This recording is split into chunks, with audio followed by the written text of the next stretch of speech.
الرحيم واعتصموا بحبل الله جميعا ولا تفرقوا واذكروا نعمة الله عليكم إذ كنتم أعداء فألف بين قلوبكم فأصبحتم بنعمته إخوانا وكنتم على شفا حفرة من النار فأنقذكم منها الحمد لله الذي أنزل على عبده الكتاب ولم يجعل له عوجا قيما لينذر بأسا شديدا من لدن ويبشر المؤمنين وأصلي وأسلم على رسوله الكريم وعلى آله وصحبه أجمعين. Salam Ramadan, salam nuzul Quran, dan saudara-saudara yang dimuliakan, kita teruskan dengan acara mingguan kita malam Isnin, di mana kita berhimpun di rumah Segambut untuk berselawat dan juga bermunajat dan mendengar sedikit sebanyak tazkirah daripada teman-teman. Dan pada kesempatan ini hanya melalui Facebook Live. Terima kasih atas kesudahan saudara-saudari mengikuti dengan tekun dan sabar. Kita mulakan dengan acara selawat seperti biasa. Allahumma salli ala nuril anwar wa sirril asrar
Allah Ta'ala Syahrul Ramadan allazi unzila fihi al-Quran hudan linnasi wa bayyinatin minal huda wal furqan.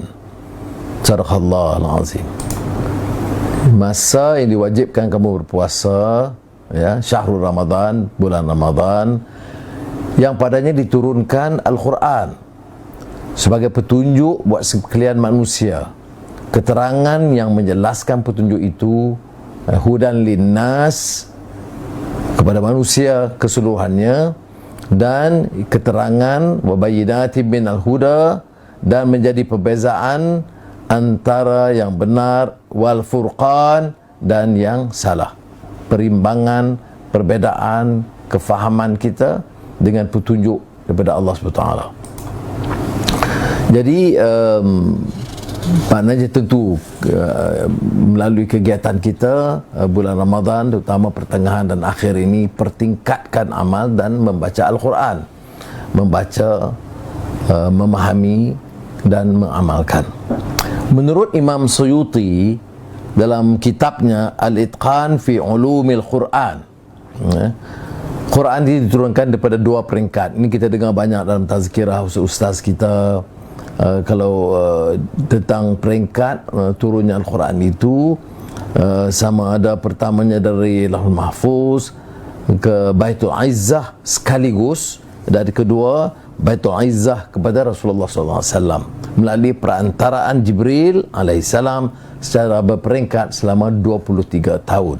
Ya, kita bukan nak merujuk pada perbahasan ini, cuma nak meyakini bahawa Quran itu sebagai panduan hidup dan seperti dikupas oleh para ulama, mestilah difahami, dihayati, tapi tidak mungkin tanpa membaca dan memahami. Dan sebab itu dia menarik dengan pandangan salah seorang guru saya yang pernah saya sebut, yang berjiran semasa saya di Washington DC, Syekh Taha Jabir Al-Alwani, yang menulis dan mengupas tentang Al-Maqasid Al-Quraniyah, yakni maknanya dia bina daripada teori maqasid syariah yang kita cuba faham, ya?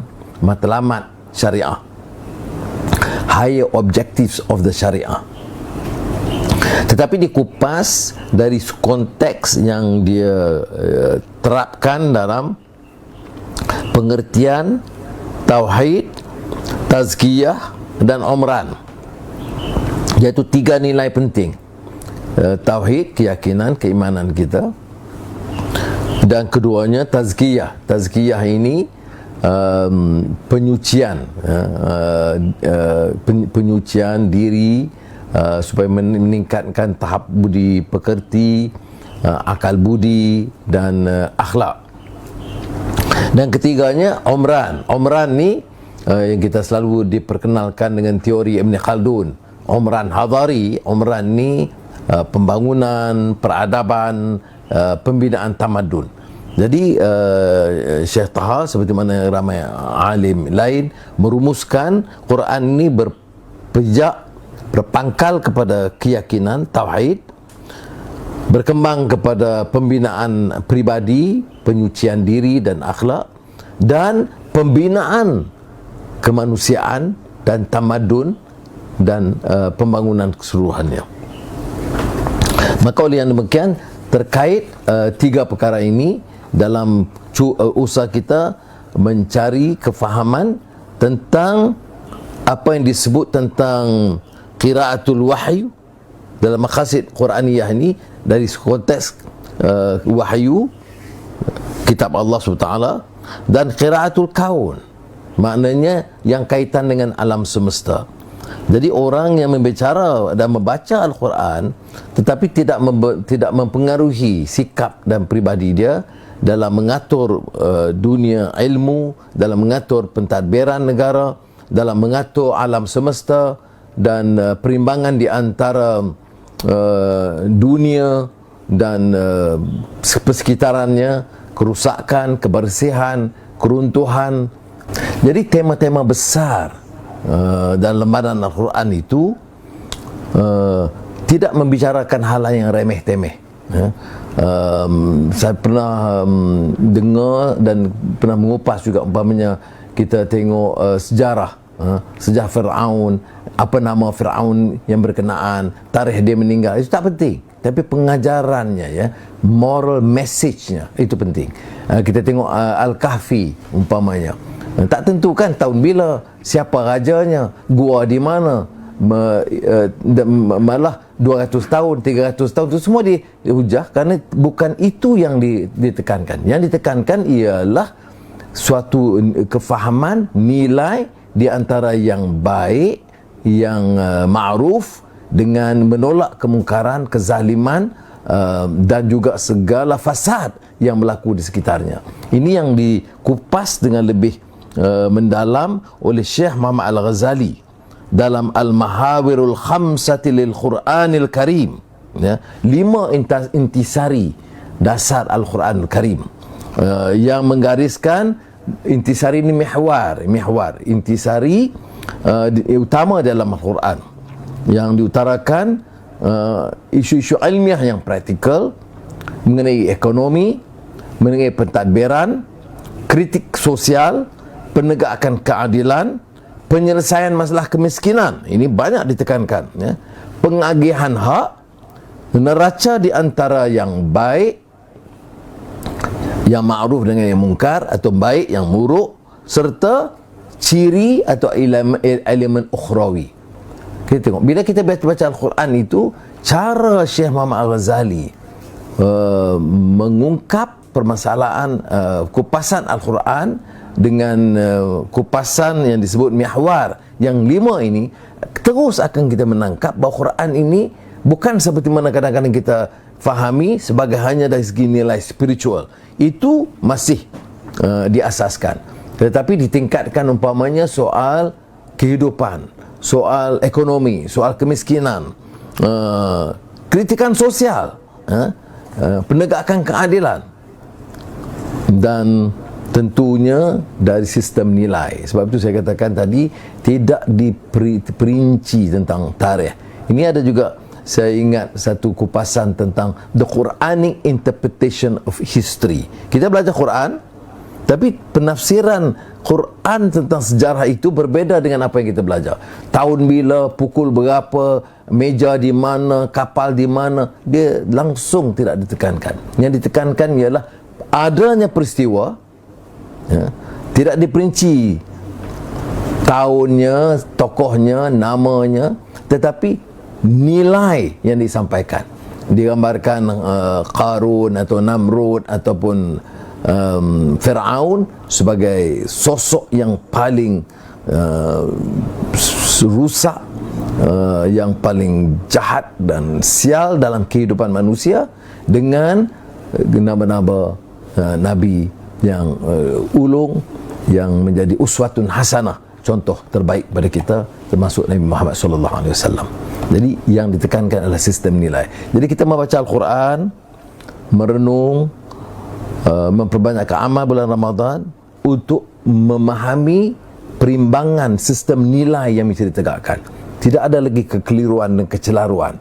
Belajar Quran, baca Quran, tetapi di antara nak pilih yang baik dengan yang rosak, yang ma'ruf dengan yang rasuah, masih keliru sampai bila-bila. Maknanya penghayatan Al-Quran itu dan sistem nilai yang diterapkan dalam Al-Quran itu nampak terbantut.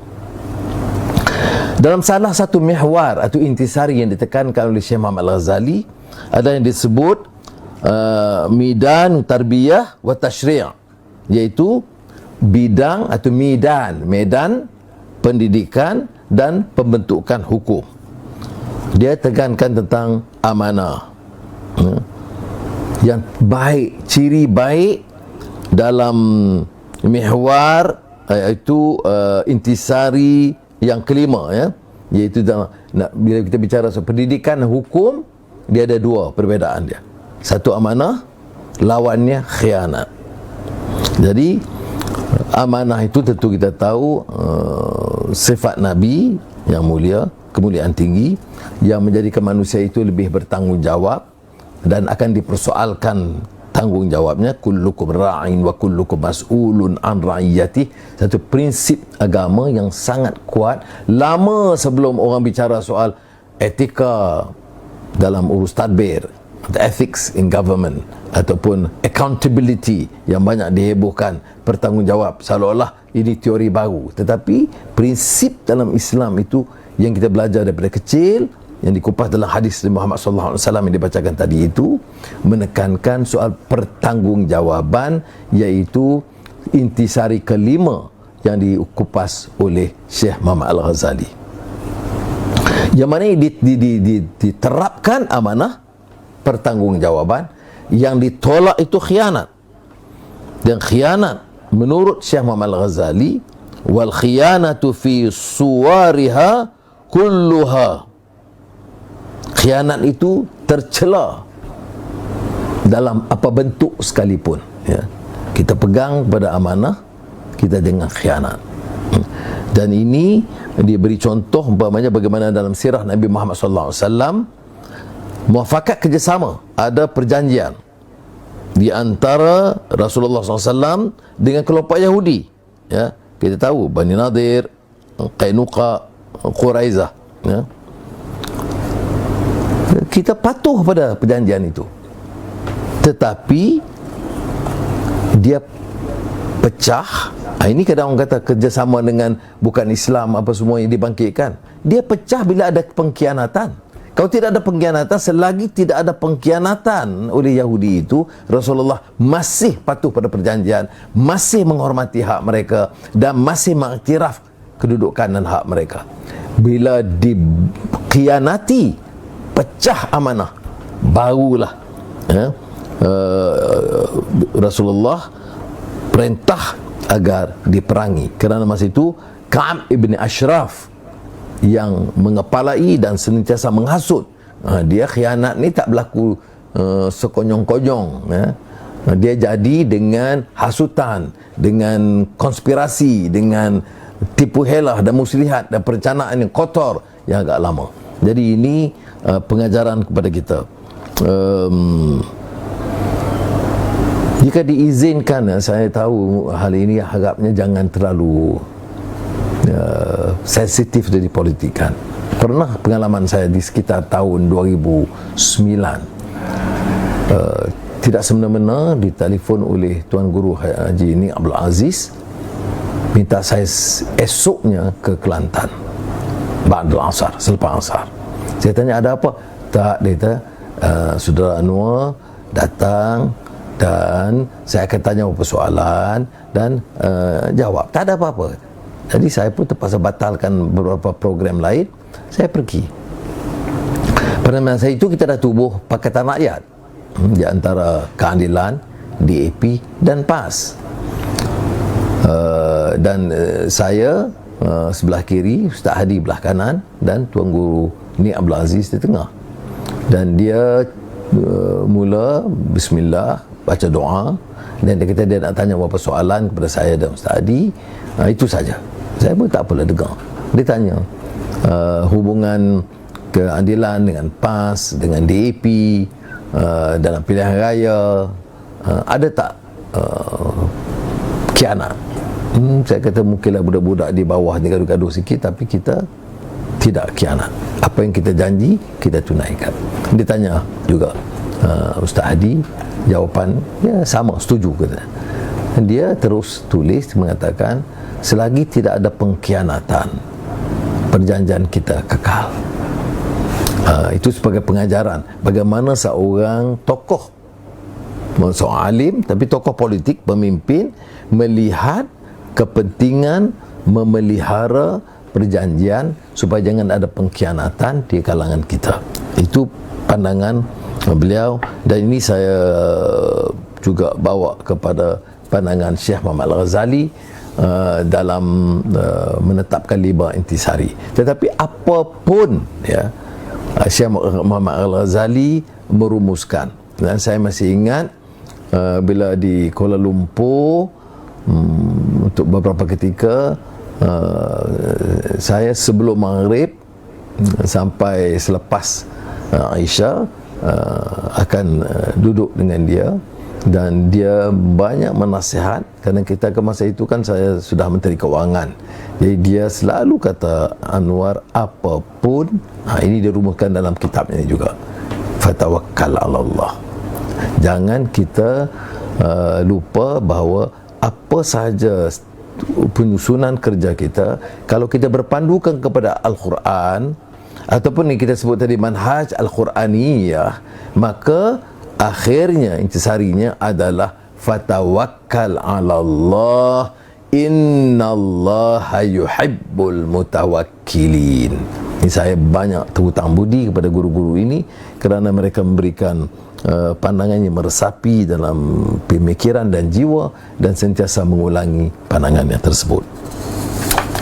Jadi mudah-mudahan kita gunakan pandangan ini untuk apa yang disebut salah seorang sarjana Islam Indonesia, Kunto Wijoyo. Kunto Wijoyo ni nama Jawa lah, tapi dalam pandangan dia, saya ingat dalam cahaya Al-Quran, tafsir ayat-ayat sosiopolitik, yang mengutip dari karya Syu'bah Asa, Kunto Wijoyo ini menyebut kaitan Al-Quran dengan reformasi kesedaran. Kalau dulu saya ingat dalam ABIM ada tema satu tahun, kita sebut Al-Wa'yul Islami, ya, maknanya kesedaran Islam. Dalam istilah barat masa itu tentang conscientization, iaitu bahawa melalui agama dan Quran itu dia mengangkat kesedaran tentang hak, tentang kebebasan, menolak kezaliman dan rasuah, pengkhianatan. Ini yang disebut Al-Wa'yul Islami, ada kesedaran Islam ini bawa. Jadi Kunto Wijoyo menyebut reformasi kesedaran, islah, iaitu reformasi untuk mengangkat wa'yu, kesedaran Islam yang boleh usahakan diterapi, tapi melalui kefahaman Al-Quran. Mudah-mudahan kita dapat manfaat dengan mendoa kepada Allah SWT. Mudah-mudahan kita mendapat rahmat daripada Al-Quran dan jadikan Quran itu sebagai imam kita, pimpinan kita, dan supaya mendapat rahmat kepada daripadanya, dan supaya Quran itu membantu menjadikan kita hujjah, sebagai hujjah kami, ya Allah, Tuhan semesta alam. Allahumma arhamna bil Quran waj'alhu lana imaman wa nuran wa hudan wa rahmah waj'alhu lana hujjatan ya rabbal alamin. Petang tadi saya kembali dari Port Dickson, meninjau keadaan di sana. Tentunya bermula dengan pusat di Jabatan Perikanan untuk melihat pendaratan penyu. Dari 100 sekarang sudah 300 biji telur penyu, dan saya terharu, tertarik dengan dedikasi pegawai di jabatan. Ini mulanya 118, tengok penyu, bagaimana berhati-hati mereka dan tunjuk begitu perhatian dan kasih kepada telur-telur penyu sehingga menetas dan sudah agak dewasa sedikit, 3 tahun atau 4 tahun, 3 bulan, 4 bulan, terus baru keluarkan. 3 tahun 4 tahun itu saya dengar tadi taklimat, begitu menarik betul, dia khusyuk betul. Jadi saya ilmu tentang penyu ni bertambah pada pagi tadi. Jadi sekali lagi saya ucap terima kasih dan kepada semua, ya, pegawai. Dia kerja ni kalau dia dengan jiwa raga, dia rasa betul-betul, dia immerse, dia betul-betul nampak dia tempat mana penyu bertelur dan di mana dia mandi, mana dengan pasir dan sebagainya. Semua itu diterangkan dengan satu perasaan. Saya boleh baca bahawa dia betul-betul asyik dan tunjuk kasihnya kepada penyu ni. Saya ambil kesempatan juga tentunya mendengar taklimat daripada pegawai daerah Saudara Khairi tentang apa yang berlaku dalam keadaan peraturan dan PKP, termasuk stesen kuarantin yang terdapat di Port Dickson. Ya, ada stesen kuarantin, jadi diterangkan kepada saya secara jelas. Kemudian pusat kawalan operasi yang bencana yang di daerah PKOB di daerah Port Dickson. Ini pegawai kita ni bila siap dengan rencana, dengan terperinci, dan saya ucap terima kasih juga kepada mereka. Kemudian tentu bila tiap kali saya ke Port Dickson, saya akan ambil kesempatan temu rakyat, ziarah orang miskin, dan ini kita lakukan di beberapa rumah dan juga di kampung Arab. Dan bila sampai kampung Arab, kenalah tolong kacau dasi lambok, berbuah lambok, tapi puasa dia kena sabar lah. Kemudian ziarah orang miskin, orang sakit. Walaupun saya jaga jarak atau pembatasan, saya jaga. Orang berebut nak salam, terus saya letak tangan di dada. Janganlah kata saya sombong. Yang sihat sebelah saya itu Datuk Ravi Adun di situ. Ada Michael Yek juga ada tadi. Ini banyak pemandu taksi yang mengeluh kerana sebulan tak ada kerja, dan kalau dibuka pun kelonggaran masih belum dapat. Jadi kita terpaksa cari bantuan tambahan buat mereka. Ini nyonya kita dengan suami dia yang buta, ada anak pinak, katanya tak ambil tahu langsung. Ya Allah. Jadi dia mengeluh kepada kita. Ini taksi tadi, minta maaf ya. Baik. Tapi saya juga tekankan tentang pengalaman kita berjayakan program rakyat ini bukan soal wakil rakyat tu saya tu dengan adun. Kerjasama pegawai-pegawai di semua peringkat. Saya sebut tadi pegawai daerah, malih perbandaran, kemudian kerajaan negeri, Menteri Besar Perhati ini di sebelahnya, pengarah IPD ini di salah satu gerai. Ini sebelum puasa, jangan kata bulan puasa minum pula ni. Kemudian dengan susah kerajaan negeri, ya, dengan juga yang Ketua Majlis Perbandaran,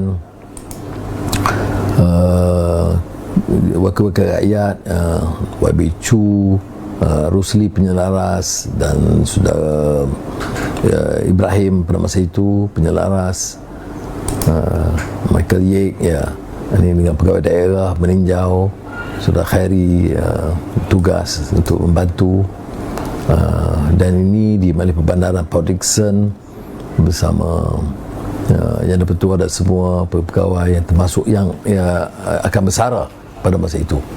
Jadi saya cuma sebut ini sebab kadang-kadang orang bincang ini tentang pegawai pendidikan dan guru besar dan pengetua.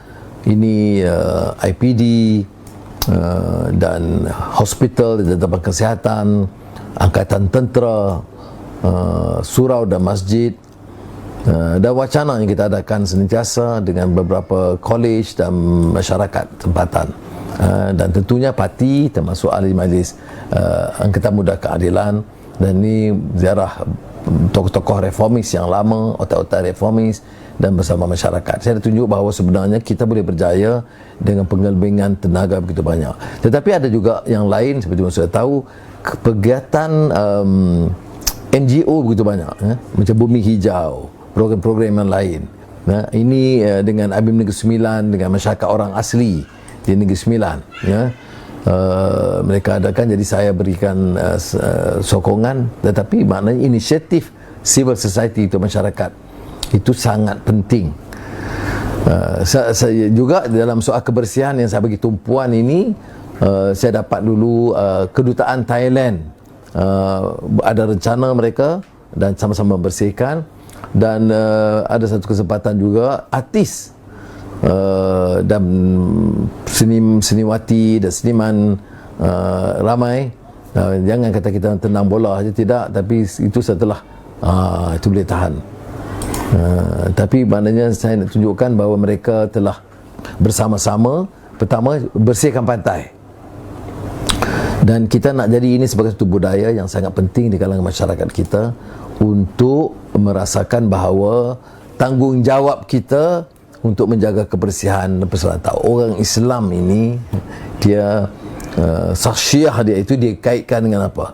Dia cakap amanah, tidak khianat, bila urus tidak rasuah, bila persekitarannya bersih.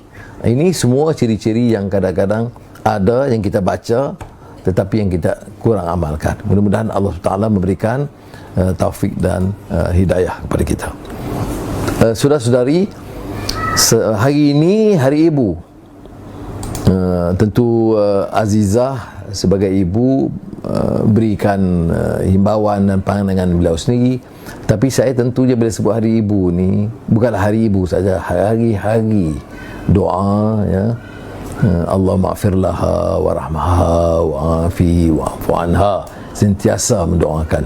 Ini ibu dan ayah saya, dan saya semasa lagi di bangku sekolah dengan dua saudara lelaki saya, ayah saya Ibrahim dan ibu saya Cik Yan, yang banyak juga membantu mempengaruhi saya.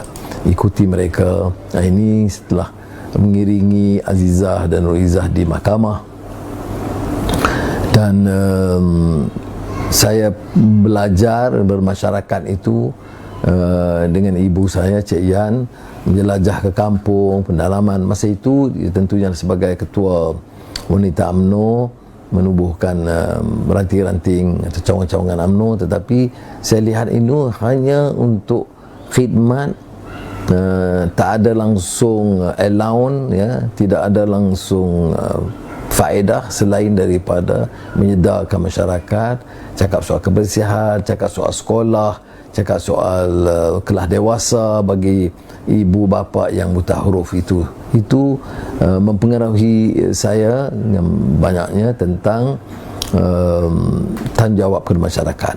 Selain daripada perkara asas agama dan lain-lain, ibu saya juga paling banyak membaca. Dia tidak fasih bahasa Inggeris, tetapi dalam bahasa Melayu saya lihat novel-novel tempatan. Saya ingat novel Shah Nun.